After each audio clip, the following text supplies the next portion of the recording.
Bonjour à tous, je me présente, je m'appelle James, je suis pasteur et je voudrais vous expliquer justement cette belle expérience que j'ai faite, de quelle manière Jésus m'a comblé à travers le rejet que j'ai subi. Donc j'ai été élevé dans un milieu qui n'était pas du tout un milieu chrétien. J'ai été élevé dans une famille de forains. Donc nous, notre travail, notre milieu à nous, c'était de monter des manèges, de démonter des manèges. On faisait des fêtes foraines. Et ça a été comme ça de génération en génération. Et en fait, on ne m'avait jamais parlé trop de l'évangile parce que chez nous, le peu que j'avais écouté parler justement de l'évangile, il disait que ce n'était pas la vérité, que c'était pour les faibles, c'était quelque chose qui avait été inventé justement pour les gens qui étaient tristes, qui n'étaient pas bien et qui avaient des besoins. Et que nous, on n'avait pas besoin de ça. Donc j'ai grandi avec ça dans mon cœur et moi, pour ma part, en fait, c'était difficile pour moi de croire en Dieu. Parce que je me disais qu'à cause justement que ma mère, elle m'avait abandonné à l'âge de 6 ans et que mon père, je ne le voyais pas très souvent, c'était un petit peu compliqué. Il y avait vraiment dans mon cœur cette pensée, je me disais, si Dieu existerait, si Dieu était là, je n'aurais pas subi de toutes ces choses.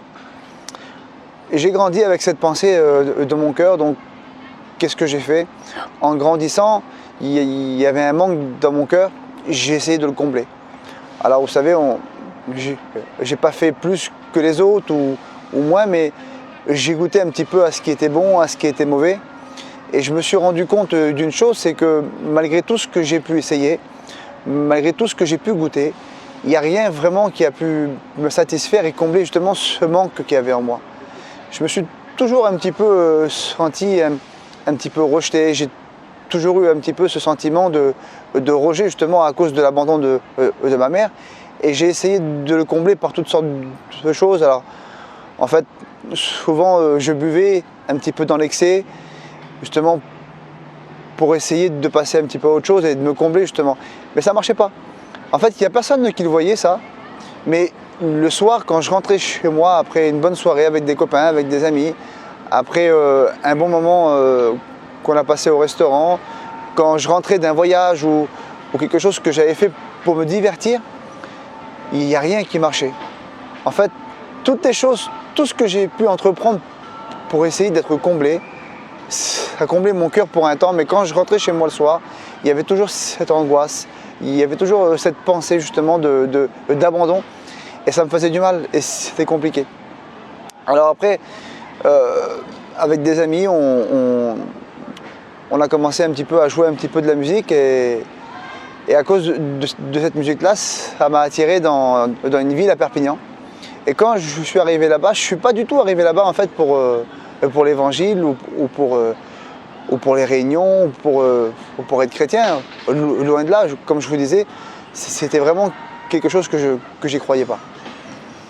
Et en fait, je suis arrivé là-bas, donc on a commencé à boire, à faire la fête, à s'amuser, à faire ce qu'on avait à faire.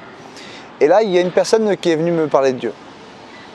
Et quand cette personne elle est venue, elle a commencé à me dire que Jésus était vivant, que Dieu était la vérité. Et vous comprenez, avec ce que j'avais vécu, avec ce qu'il y avait moi dans ma vie et dans mon cœur, c'était pas possible, j'y croyais pas. Donc en fait, ce qu'elle m'a dit, c'est rentré par une oreille et c'est ressorti par l'autre. Enfin, c'était ce que je croyais. Parce qu'en fait, vous savez, Dieu cherche les cœurs. Et Dieu est capable de toucher un cœur. Et des fois, on ne se rend pas compte, mais Dieu utilise des moyens qui sont au-delà de notre pensée. Et cette personne a été persévérante. Je me suis retrouvé justement encore avec ces personnes dans une voiture.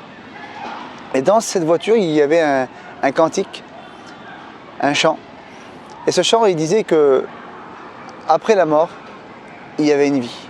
Et que Dieu pouvait donner la joie, la paix et le bonheur.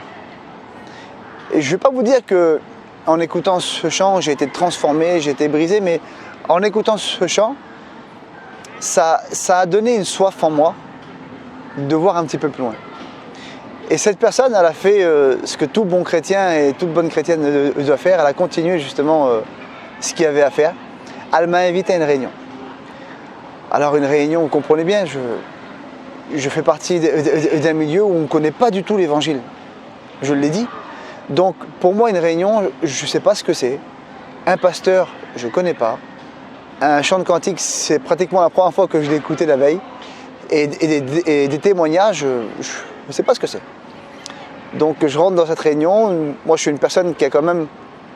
J'ai été élevé par ma grand-mère, un petit peu la vieille école. On a toujours appris à être respectueux, à être poli. Donc je suis rentré dans cette église et je me suis mis au fond, tout ça, et j'ai baissé la tête et j'ai écouté. Et à un moment donné, je me suis souvenu de quelque chose.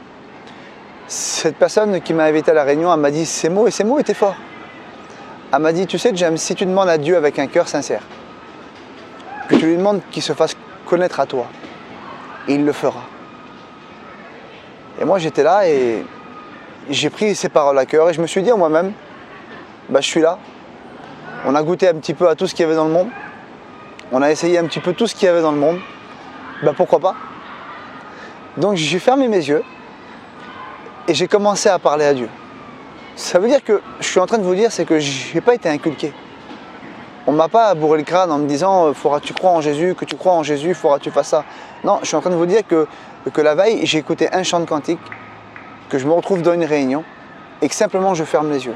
Et qu'en fermant les yeux, je fais cette prière, et cette prière est du cœur. Je dis Seigneur, si tu es le Dieu qui est vivant et qui est véritable et qui peut changer une vie, alors fais-toi connaître à moi. Et à ce moment-là, je sens une puissance qui descend. Je sens un feu qui descend sur moi. Et je comprends une chose qui est bizarre.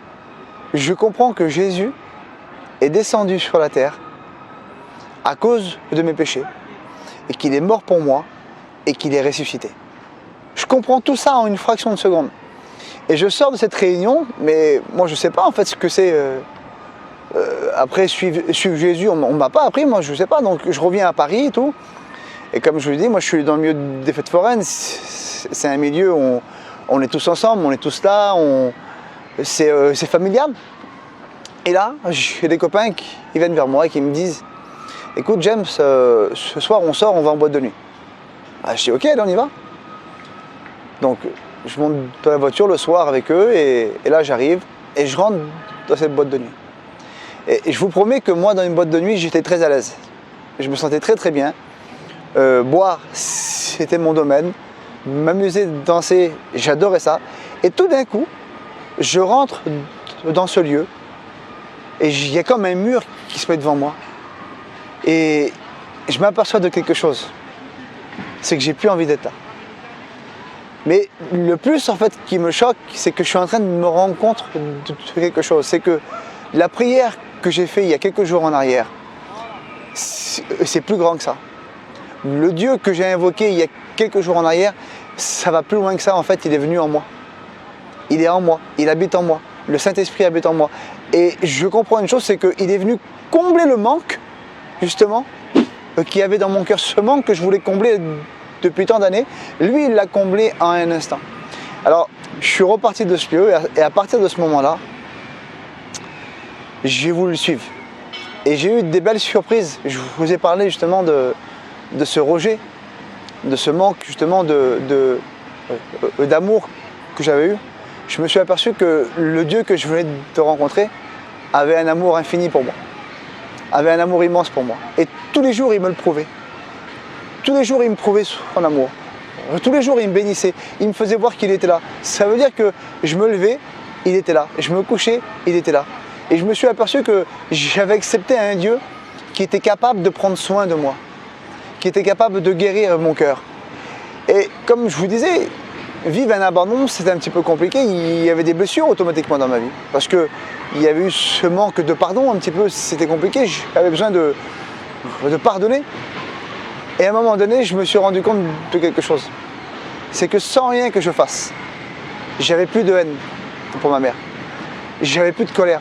Pourquoi? Parce que Dieu avait opéré une guérison divine, non seulement pour mon âme, parce que je m'étais aperçu que Dieu avait préparé une place pour moi justement à ses côtés, mais il avait aussi opéré une guérison dans mon cœur. Ça veut dire que tout ce qui m'avait fait du mal depuis tant d'années, il avait véritablement opéré une guérison. À partir de ce moment-là, j'ai donné ma vie à Jésus. Jésus a fait quelque chose, il m'a donné un foyer chrétien. J'ai 2 beaux enfants qui sont en bonne santé. Dieu m'a appelé à prêcher sa parole, à prêcher son amour. Et c'est ce que je fais de tout mon cœur, c'est ce que j'essaie de faire. C'est la plus belle des choses qu'on peut faire de rencontrer Jésus. Vous savez, souvent quand on parle de Jésus, il semblerait que c'est les temps d'avant, que c'est ancien. Mais aujourd'hui, ce que tu es en train de vivre, ta souffrance, ta blessure, ton manque de considération, c'est quelque chose qui est réel et qui est présent. Et mon Dieu à moi, il est actuel. Aujourd'hui, il peut tout changer. Il peut changer ton cœur, il peut changer ta vie comme il l'a fait pour moi. Simplement, tu as besoin de croire que c'est possible et de lui demander. Et pour ceux qui le souhaitent, je voudrais faire quelque chose parce que je pense que c'est important, parce que beaucoup n'osent pas prier, beaucoup n'osent pas demander. Peut-être ils n'ont pas la bonne formule, peut-être ils se disent « je ne sais pas prier », mais en fait, prier, c'est tout simplement de parler avec son cœur à Dieu. Alors, je voudrais qu'on fasse cette prière ensemble.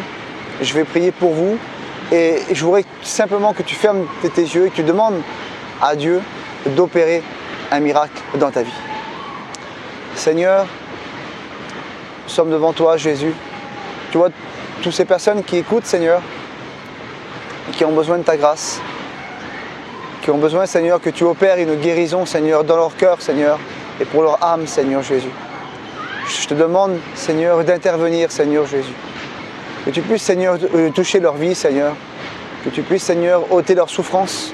Que tu puisses, Seigneur, ôter, Seigneur Jésus, tout ce qui leur a fait du mal depuis tant d'années. Seigneur, je sais que tu es celui, Seigneur, qui peut combler un cœur en une seconde, Seigneur.